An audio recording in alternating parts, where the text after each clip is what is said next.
Sometimes people don't have the confidence to say, I don't know. And I don't know is powerful, right? I would rather someone says, no, I don't know. Here's how I'm going to find out. Or together, this is how we'll go and learn, rather than quietly going off and Googling it or now going onto AI and asking AI to do it for them. That for me is a concern. If you don't know, tell me. It's not a problem. That was one of my first experiences really of having to go into a business to look at it strategically and take some hard decisions, which involved, cutting people. There was a big office in Singapore and lots of people. That was one of the first areas that we let go. And then behind the scenes, the owners, I think, were looking and have been looking for an exit for sort of some time. Getting those couple of extra deals done at the same time as Betfair was leaving, we sort of managed to, boost a little bit of value to the business whilst cutting the cost base to put it in a position to sell. So it was really learning for me the processes of going through redundancies, making people redundant, how to do that, understanding the legality of that. I had no idea about employment law in Singapore, for example, right? The old cliche is kind of only at the top. Right? I had these shareholders I could speak to and, ultimately the owner. But there are other environments where you kind of don't have that. I think there's still a feeling that as the leader of any business that you're kind of infallible, right? People look up to you. That's something which I think people struggle with. I certainly struggle with that. Right? Welcome to the iGaming Leader podcast. I'm your host, Leo Judkins, founder of the iGaming Leader Mastermind. And on this show, I sit down with some of the most inspirational and forward-thinking leaders in our industry, diving into the real challenges, high-stakes decisions, lessons that shape our industry. If you're a VP, director, or an executive in iGaming, this podcast is built for you. Before we dive in, a quick thank you to our sponsor, SumSub, the full-cycle verification platform trusted by top iGaming operators worldwide. SumSub helps onboard players quickly, stay compliant, and prevent fraud, all without slowing growth. More information in the description.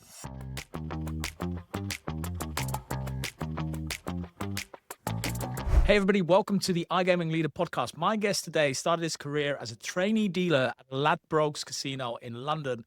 30 years later, he'd run a 2 billion turnover business at what is now Entain, led Playtech's entire UK operation across 10 subsidiaries and 700 people, and built a game studio from scratch, licensed in 7 jurisdictions in under 2 years. Dan Phillips here sat at the table during some of the biggest regulatory changes, M&A deals, and market entries this industry has seen. And this is not just a career retrospective. We're going to go into the specific decisions, specific moments, and what they actually meant. Dan, welcome to the show. Thanks, Leo. That was some intro. Makes me feel very old, but also I should point out all those things you listed. There was a lot of people around me, which I'm sure we'll get into, and it was a big old team effort on lots of those things. Just happy to have been through some of those changes. It's a long way from dealing cards in a basement in Soho, for sure. We were just talking about it off camera. 41, right? You said so. Just spring chicken. You're all good. Or tough paper round, as somewhat say. I'd like to start at that actually, Dan, the casino floor. It's a while back, but most people at your level that came up through specific like finance or tech.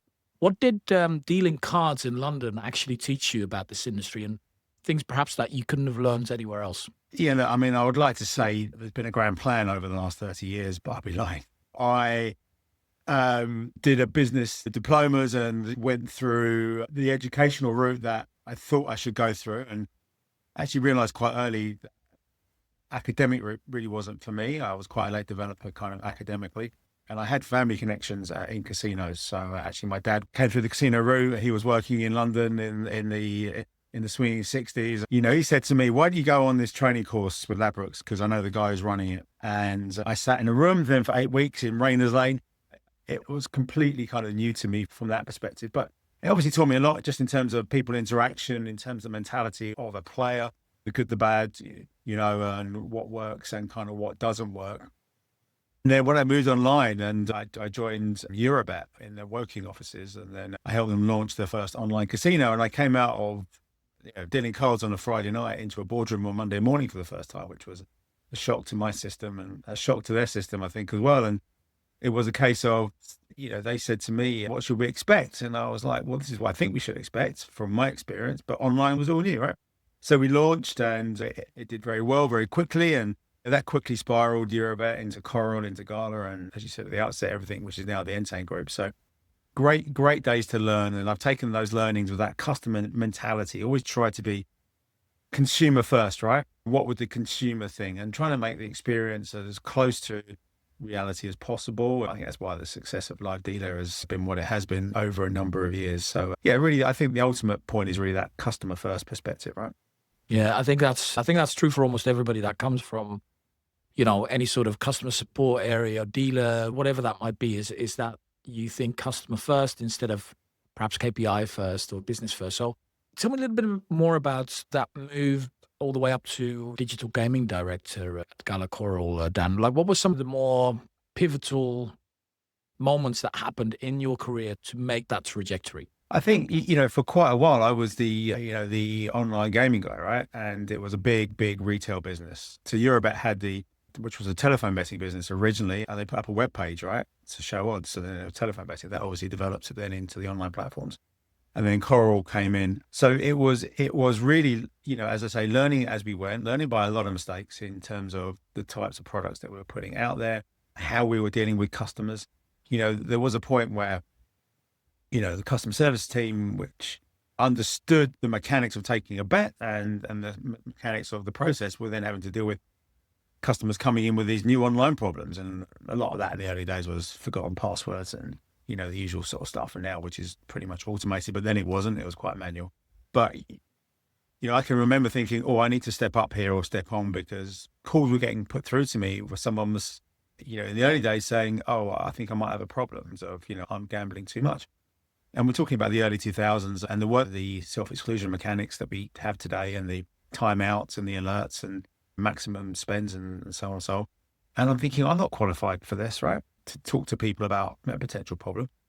So then we invested in specific teams and people, and we partnered up with GamCare and GamStop and those early kind of adopters of that, and realized that we had to build out a team, not just from the expertise of that, but in terms of a full operation. And then we started spreading out, and then we took on new partners in different parts, mainly a European-focused business in Greece and Scandinavia and other parts of the world, and Italy for sure.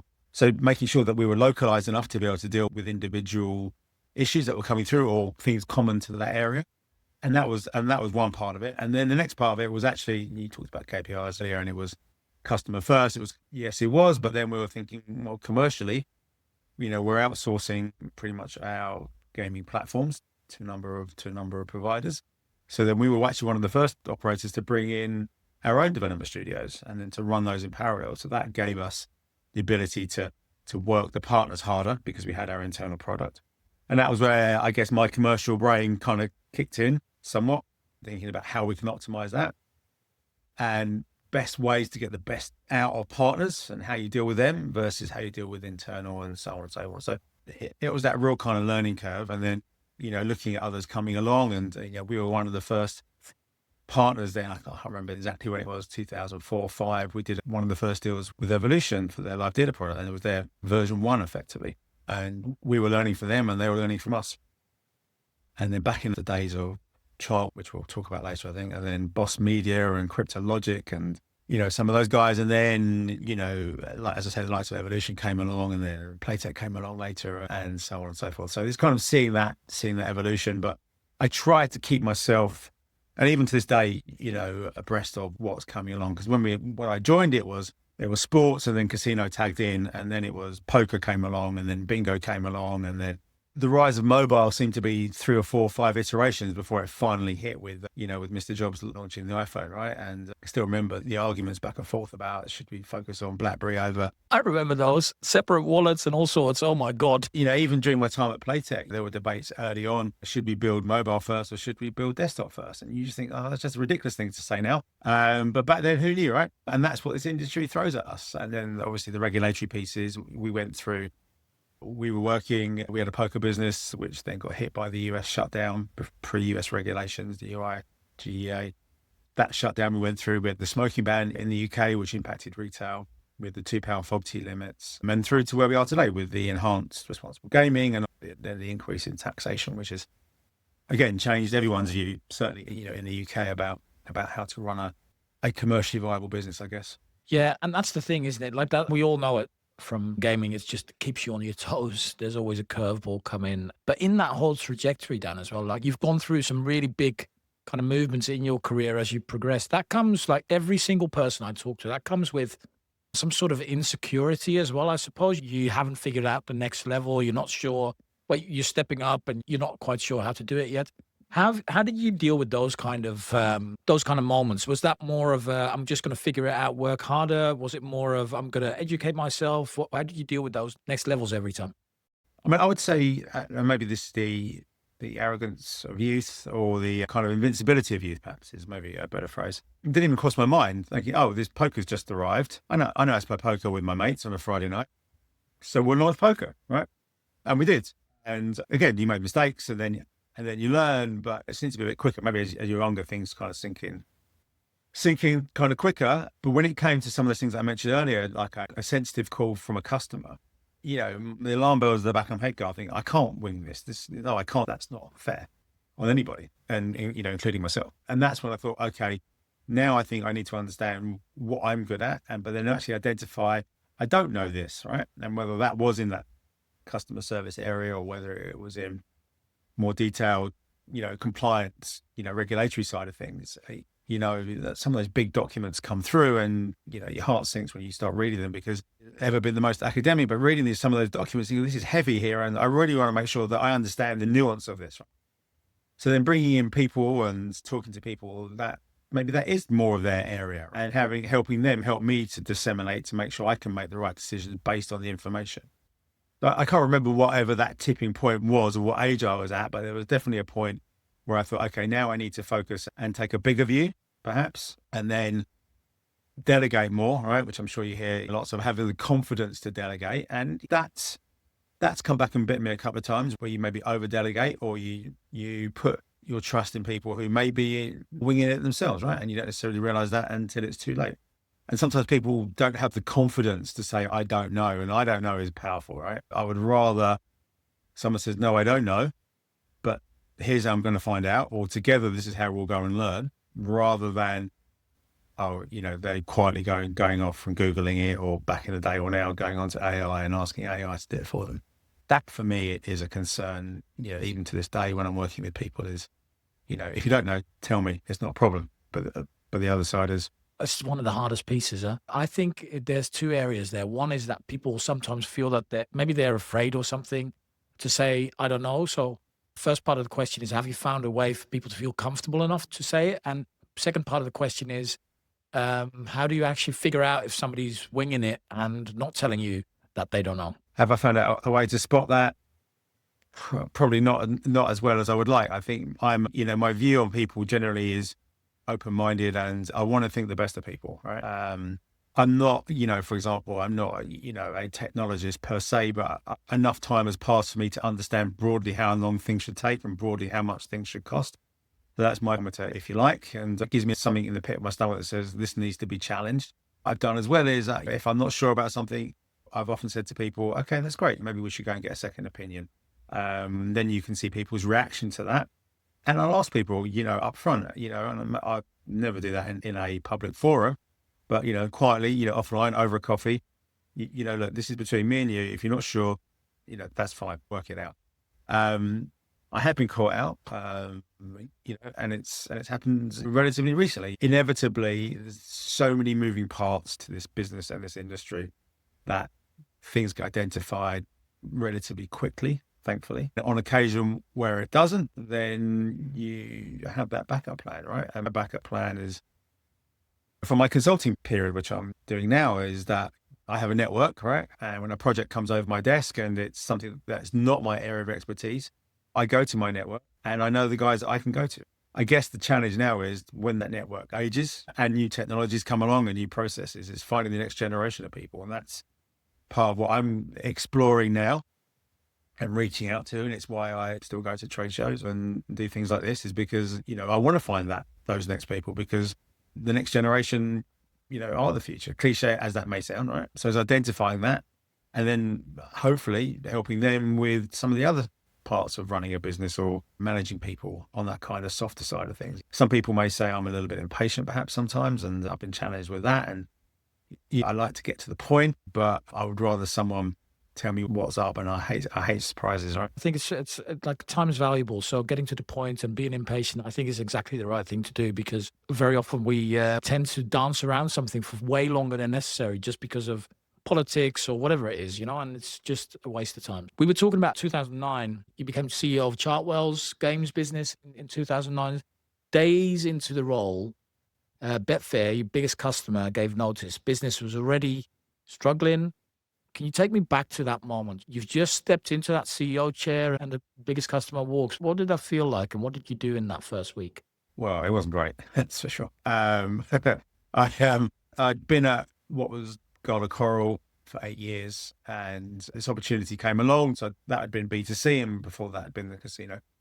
And the B2B side was rising, and I was interested in sort of looking at it from that perspective as well. And timings worked out.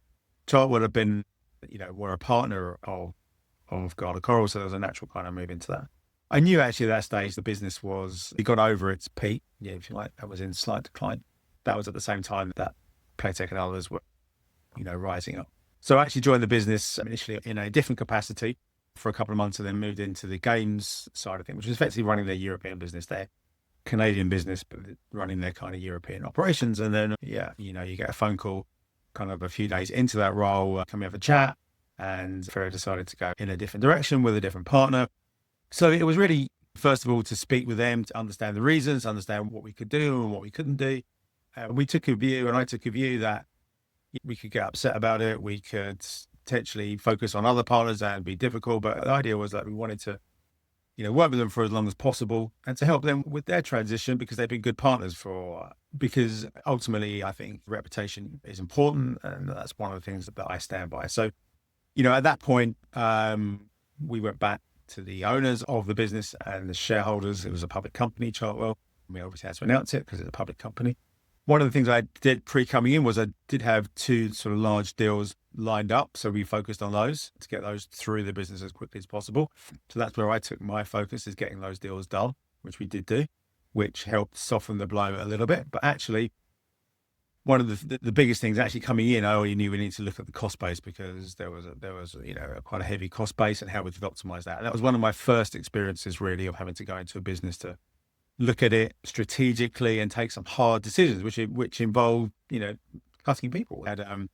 They had a call center in Singapore, for example, because they had previously had an Asian business which had closed down, but that was still there supporting the global business. There was a big office in Singapore and lots of people, and it's not the cheapest part of the world, to operate. So that was one of the first areas that we let go.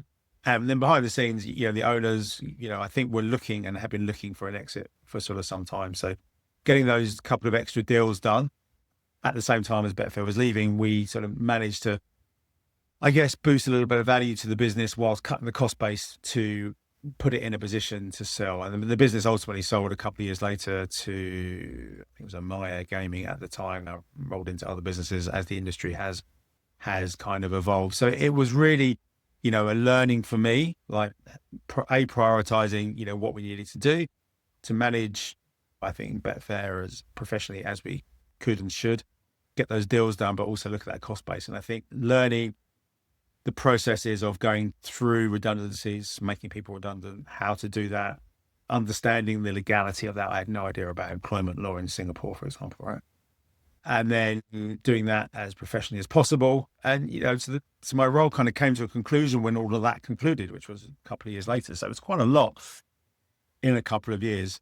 And I thought, actually, at that point, I've taken that as far as I could in terms of what it needed to be done. And then it's now moving into something else, which maybe I didn't want to be part of at that time. So Dan, like strategically sound decision making, and looking back, that's the emotions are probably kind of out of it. But I'd love to hear how that was on the minute you heard it, because you're just in that chair, like it's not your rational. I don't know. Does your rational brain kick in at that moment, or are you? Well, I think I definitely had a moment. I can't remember how long the moment was. It could have been minutes. It could have been days. I can't remember now. But it felt, there was definitely a moment where you get that sinking in your stomach. I've got to ring up the chairman and the board and tell them this news. And my first thought was, it's obviously me. They obviously don't rate me, right?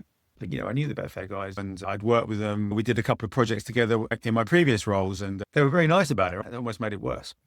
It was all very friendly, and So, it definitely with that, feeling of, well, maybe it's me, maybe I'm not good enough. And that, the kind of imposter syndrome. I think actually the chart management, senior management, were very supportive of that. And because I'd only been in that role for a short period of time, I think that they understood the reasons why that had happened. And actually that was then some introspective around Charlton, I think, had spread themselves too thinly, which was part of the reason that Betfair made that decision, I think, because they were a casino business and then they branched off into poker and into bingo and tried to do too many things. And I'm sure for all the right reasons at the time those decisions were made, but ultimately that I think was part of the challenge. But once I kind of got over that, I thought, no, actually, we need to now make the best of it. And then clearly moving into those areas of redundancies, and this is where it's not on a spreadsheet. I've worked with some management and owners and founders who just see numbers, right? They just say, well, our salary base is 50, 60, 70% of our revenue, but they don't necessarily know the names and faces behind that.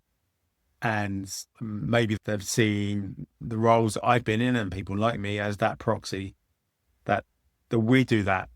But, I was often the respectable face or the one that could pass the message on, hopefully with a bit of, feeling and understanding.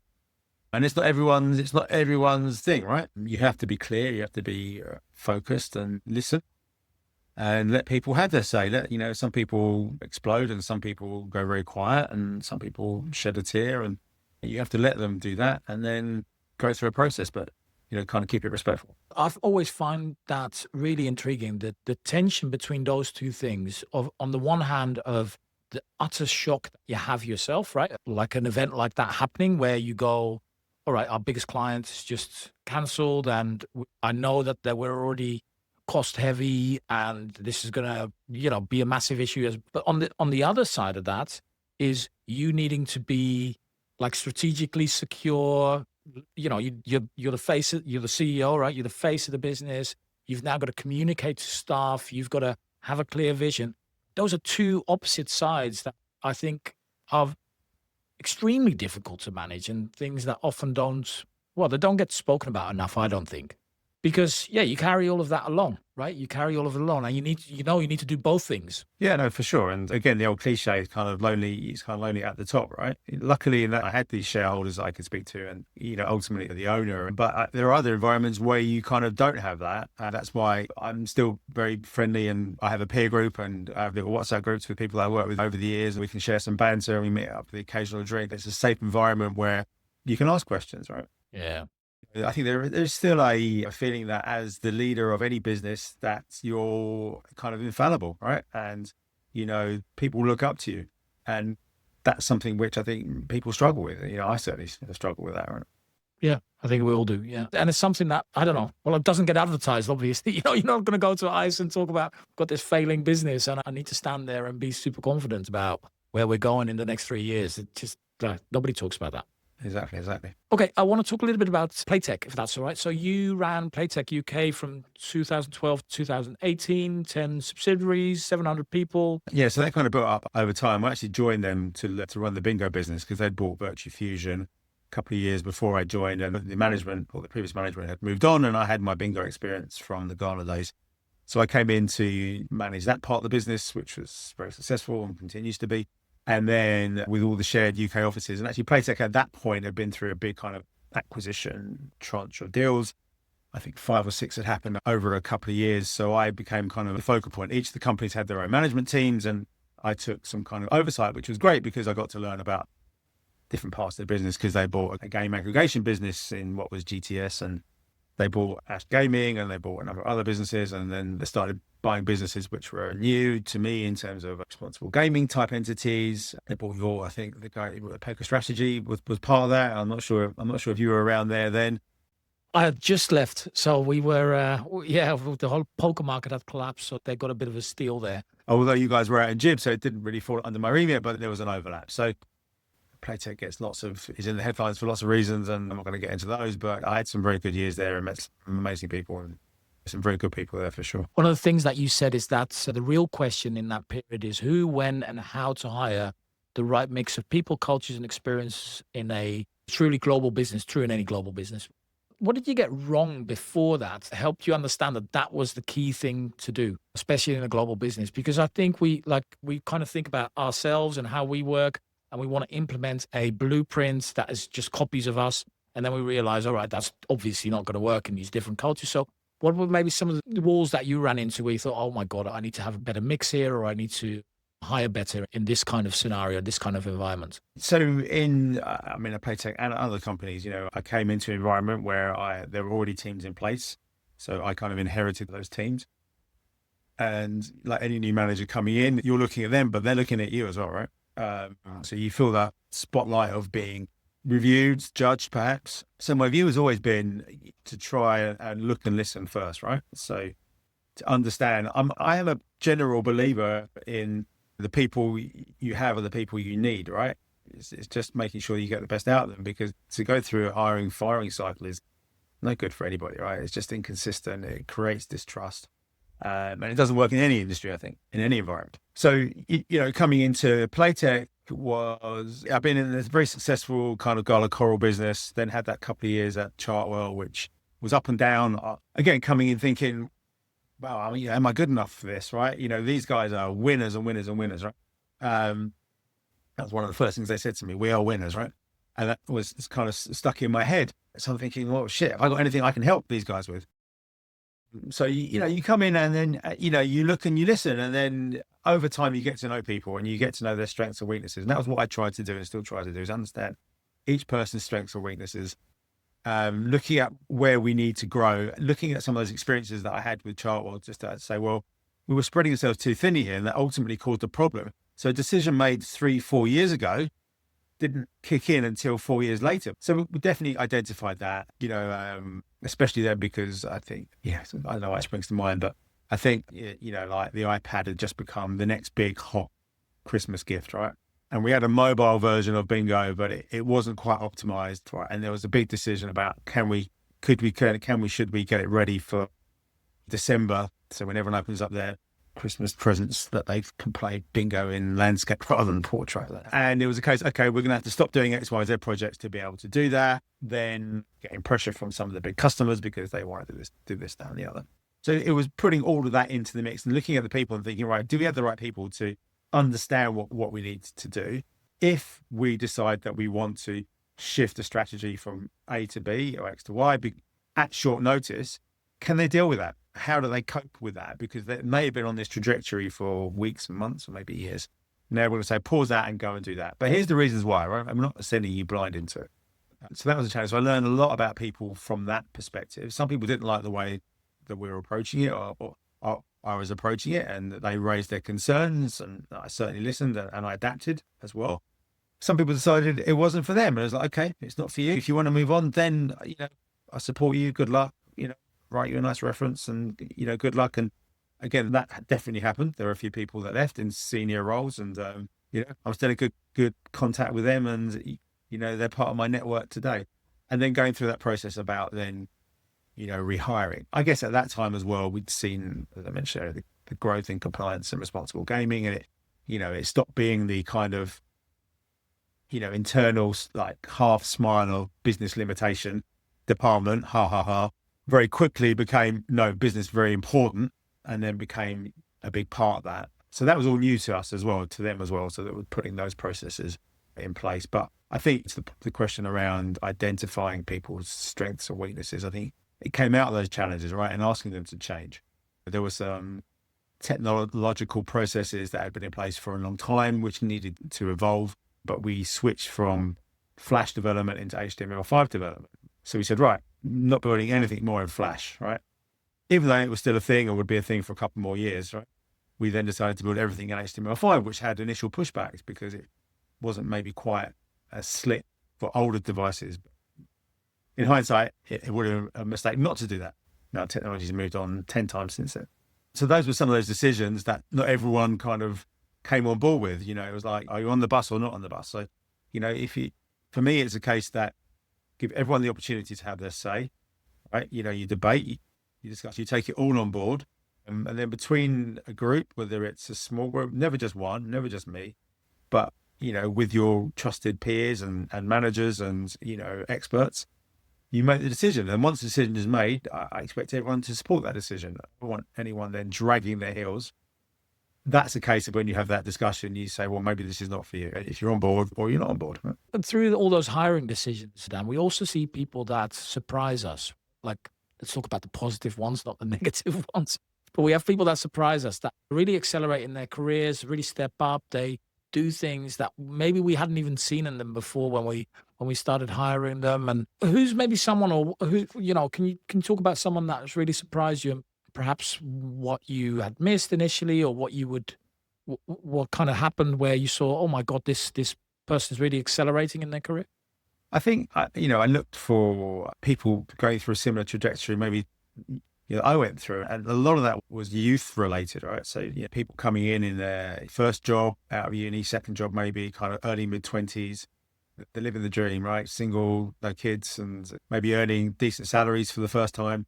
And then seeing how serious that they are and how focused they are on deadlines, or are they coming in a little bit worse for wear, maybe once or twice a week or too often perhaps. And maybe initially not writing those people off, but putting them in a position of, okay, talented, but can I rely on them? Through to actually then later on thinking, can I help them, right? Can I advise them somewhat, within the realms of keeping it professional, of course. And I don't know what goes on behind people's closed doors, and I guess no one does, right? At Playtech, we actually brought in coaching teams within the HR structure and mentoring teams. And I think that was initially looked down upon a little bit, but I think people ultimately saw the value because it was kind of anti to the culture originally. But again, I don't necessarily want to name people directly, but there was definitely people that I saw over a period of time almost have the realization that I had that, oh, actually, I've got an opportunity here that I can put my mark on something, whether it's a product or a new partner or a new market entry or whatever it may be, and maybe kind of step up. And that might be as they got a little bit older, or maybe they then got a serious partner, or they had their first child, or there was something that triggered in their head thinking, okay, I need to take this seriously now. And there were some people that I never saw that in, and they've subsequently gone on to be senior C-levels at other companies. And it's just a case of people develop at different times, right? And maybe I didn't give them the kick that they needed, right? Maybe I still need a kick today, right? We all need a kick, right? So I think it was part of me initially thinking, I need you to deliver X, Y, and Z. And that's the most important thing to me. And maybe that's how they reacted to me as well, right? So I kind of got what I asked for. To the point where I gave them maybe a bit more of a remit and said, look, I don't know the best way to do this. You come back and tell me, right? You give me the options rather than me telling you this is what we need. Or if you think we're wrong, come up with a reason to do it. So there were a number of people that rose to that challenge, a number that didn't. A number 5 years later, a number of people that I bumped into at events, who I've said openly, wow, you really surprised me. And people have said, well, right? People have said to me, I didn't think you were going to develop into a manager. And I've initially, my back went up. Oh, okay, that's a bit rude. But then you realize, well, actually, that's obviously how I was presenting myself, at that time. Never take anything too personally. What do you think that is, Dan, by the way? Like, what is the fuel that helps people change that trajectory, if you will? We see something in someone and we think, oh, well, I'm going to be mediocre. And then all of a sudden they're this super high talented person that's had a rocket ship of a career. Do you think that that's, you mentioned a few things. Is that stuff that happens privately? Is that freedom that they get in their career, a project that they can put their stamp on? Is that the right manager? It's not a single thing, but what do you think it is? It's never a single golden bullet, right? But for me, and it's happened to me, and maybe other people see it as well, it's when you're at a peer level with someone that you do a similar role and, similar salary, assumingly. And then the person next to you suddenly starts moving up quicker and quicker and quicker, right? Whatever reason that may be. Maybe they're more engaged, maybe they're, got some great ideas, whatever it is. And it's then introspectively looking at yourself and thinking, oh, why is that not me? Now, you can go two ways. Some people might take offense by it and think there's some conspiracy against them, or there's something else going on, and maybe thinking, okay, what is that person doing that I'm not? And then that being that trigger to say, okay, well, maybe I need to learn some new stuff here, right? Because maybe I'm coasting and I'm doing the things that are comfortable. I'm not getting involved with the projects which are difficult, which are challenging, which involve a bit more effort. That might mean I need to stay at my desk just a little bit longer. And don't get me wrong, work-life balance is hugely important. I'm a big advocate for that. But just making sure that you are putting yourself out there. And I think that can often be the trigger for some people. As other people, it pushes them the other way. But, as much as it's not competitive, it obviously is competitive, if that makes sense. You talked about a framework before, this kind of 50, 25, 25 framework. I don't even know if you call it a framework, but you've mentioned it and I've put it into a framework. But you've managed hundreds of people across your career. And that framework was kind of, you were talking about 50% committed, 25% ambivalent, 25% focused on themselves. When did you first realize that that is kind of a true statistic, if you will? And how did that change how you lead? Well, first of all, there's no science behind that. But to be a true statistic, I mean, originally I thought about it as the third, but I found that was a bit too harsh. For me, it was to the point where I realized I can talk myself blue in the face trying to explain something. Some people just won't be on board. It just, for whatever reason, they don't agree, and that's fine. So whenever it might be, it could be something as simple as, a new HR policy, right? And there'll always be potentially people that just don't disagree. And it's the same in anything. It's the same in politics. It's the same in any kind of environment. I always think people, if you look at someone individually, they're super smart. Collectively, they're not so smart. And you can look at social media for that, right? People look at social media and they read, and the algorithms show them what they want to read, and therefore they believe it. And that's not dissimilar in business, I think. So I think if I can get 50% plus, or even if you include 75% for the people that kind of just go with the flow, I think that's a pretty good percentage of people kind of on that journey with you. And then the other 25% that aren't, look, as long as they're doing their jobs and, are not being disruptive for the sake of it, then okay. But I think trying to convince yourself that you'll get 100% of people on board 100% of the time, I think is naive. I mean, I think you need to be able to admit that to yourself, let alone, it's the business. Yeah, makes sense. I want to talk a little bit about Planetic. You moved from CEO to Ned.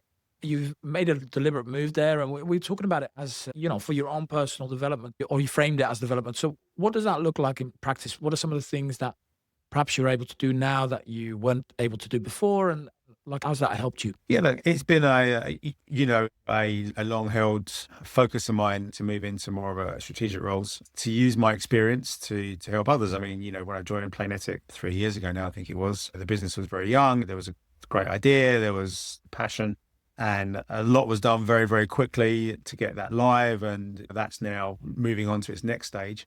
And I think maybe having done that process before and managed lots and lots of people, it needed more kind of day-to-day focus. I think bringing in a slightly younger management team, I think, is the right thing. So that's allowed me to move into non-exec roles. And I'm doing that for a number of companies now. Some of that is official, branded non-exec. Some is less official in terms of just advisory, right? Just being on the end of the phone to help people. I've just made my first investment into a startup, which is exciting, and I'm more passionate about that, I think, than I've ever been about anything. Again, maybe when it's showing money on the line, it's a bit different. Huge, but it's interesting. Maybe it becomes something, and maybe it doesn't. I'm confident it will. So I can offer different support to those guys, and to say, look, if you've got an idea, ask me. Maybe I came across something similar before. And even if I didn't, I've got a view. So I'm at that stage where I can do that because maybe I can afford to, but my kids are both at uni and I've got a little bit more time, rather than dealing with day-to-day operational challenges and HR issues and so on and so forth. Do you think it's also a consequence of just getting older and feeling that you don't want to deal with that anymore? I certainly feel like that. 100%. I mean, yeah. And look, I'm not going to sugarcoat that at all. I want to do things now that I find interesting, right? Because life's too short, right? And again, I'm at a different stage to other people in their careers, and they may think I'm talking rubbish because it's not where they're at. Everyone does what's right for them for the right reasons at that moment. I might look back in a couple of years' time and say, oh, maybe it wasn't the right thing to do. But right now it feels like the right thing for me, and I'm enjoying it. There's new things coming across my desk all of the time, and sometimes I jump on them, and sometimes I say, thanks, but no thanks, it's not for me, right? And I think that ability to say no is really powerful as well, right? Just to say, no, it's not for me. In fact, the number of commercial deals that I've done by saying no 10 times until it becomes yes, and it becomes yes because things have developed, right? But if it's not right, don't waste my time, and I won't waste your time, is my sort of general approach. I love it. Dan, great stuff. Final question. You're 30 years in now. If you could go back and give yourself one piece of advice at those tables in 1996, what would it be? Hindsight is a great thing. And some of the things that this industry has done have been so straightforward and, clear now with, I guess, the rise in mobile. And I just think, I've always said, I know we spoke about Betfair earlier, but I mean, what a great, simple idea Betfair was back in the day, right? A betting exchange between that. And that's why some people are, innovators and creative. And I've never seen myself as that. I'm more of an operator at heart, right? So to have a bit more of a visionary view, I guess lots of people might say that. I thoroughly enjoyed my time dealing cards. I spun the roulette and I worked on the craps table as well. So, did all of that. I think it would be to be more aware earlier on of my limitations, and maybe that's just an age thing as well. But probably wouldn't have changed anything dramatically. Maybe a few things I might have done a bit sooner or maybe left a little bit longer. But yeah, I just think really understanding that I'm not a creative person has helped me greatly, ultimately. Whether it be coming up with a great new game design. I'm certainly a person, I think I can look at a new game and I can offer a view on maybe how to improve it, but I wouldn't have come up with the idea, in that first place. And that's making sure you've got the right mix of people around you, right? Because everyone has different skills. And I think that understanding is probably something that I would have focused on a little bit earlier, perhaps. Love it. What a great message to finish on. Bank on your strengths and back yourself for it. I love it. Dan, thank you so much for the interview today. No, thanks, Leah. Thanks for spending some time with me. Thank you for listening to the iGaming Leader podcast. If you're a VP, a director, founder, or an executive in iGaming, making the biggest decisions alone, that's exactly what I've built iGaming Leader Mastermind for. Small inner circles of vetted senior executives, weekly hot seats, and accountability from people who understand the effects of the decisions that you need to make. Find out more and apply at igamingleader.com. And a final thanks to our sponsor, SumSub, the full cycle verification platform for iGaming operators. Player onboarding, AML, fraud prevention, all in one place. More at sumsub.com/gambling. See you next week.